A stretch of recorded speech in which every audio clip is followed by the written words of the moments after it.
I'm Jack. I'm 64 years old. And for a long time, I thought the world had done me wrong. It's strange how easy it is to lie to yourself when you've been doing it for decades. I used to be a husband. I used to be a father. I had a house that echoed with voices, arguments, laughter slammed doors, Sunday mornings that smelled like coffee and burnt toast.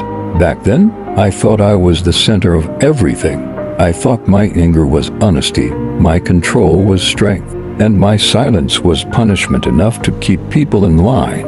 I was wrong. My wife didn't leave all at once. She left in pieces. First her smiles disappeared, then her opinions. Then her eyes stopped looking for mine when I entered a room. I noticed it, but I didn't change. I told myself she was weak. I told myself love meant endurance, not kindness. When she finally walked out, she didn't scream. She didn't cry. She stood in the doorway with a suitcase and said, "I don't recognize myself anymore." That sentence followed me longer than any argument ever did. My children followed her lead. Not immediately. Children always hope their parents will become better versions of themselves. But hope has an expiration date. One by one, the phone calls stopped. Birthdays came and went in silence. I blamed them, ungrateful, soft, influenced by their mother. It took me years to admit the truth.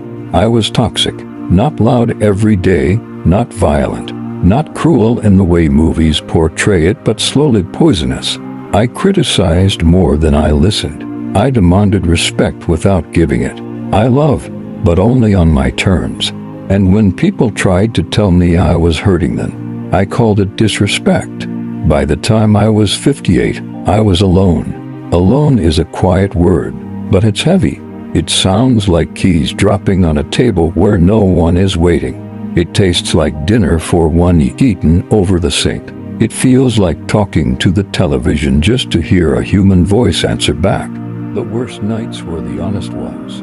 Nights when there was no one left to blame. Nights when I replayed old conversations and realized I had been warned. Again and again, kindly, patiently, lovingly. I just never listened. One winter morning, I caught my reflection in a bus window.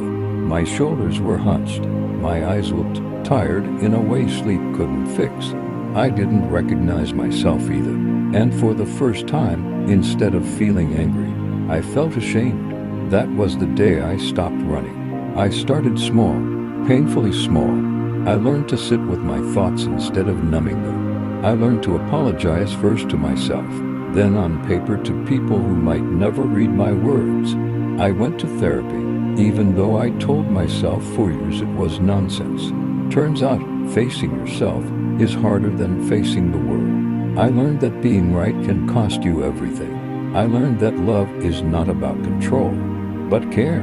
That respect is built in tone and patience, in the willingness to be wrong. I don't have a perfect ending to offer you. My wife never came back. 2 of my children still keep their distance. Consequences don't disappear just because you finally understand them. But something else happened. I found myself again. Not the angry man who needed power to feel safe, but the boy I once was curious, gentle, capable of listening. I became someone I would have trusted, someone I would have stayed with. Last year, my youngest daughter called me. Her voice was careful, like someone stepping on thin ice. We talked for 10 minutes, about nothing important, about everything that mattered. When we hung up, I cried not because I was owed forgiveness, but because I had finally become worthy of it. If you're listening to this, and you still have people around you, listen to them while you can. If someone tells you you're hurting them, don't defend yourself. Pause.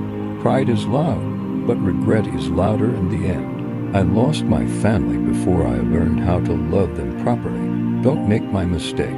My name is Jack. I was broken by my own choices. And at 64, I finally learned that it's never too late to change, but it can be too late to undo.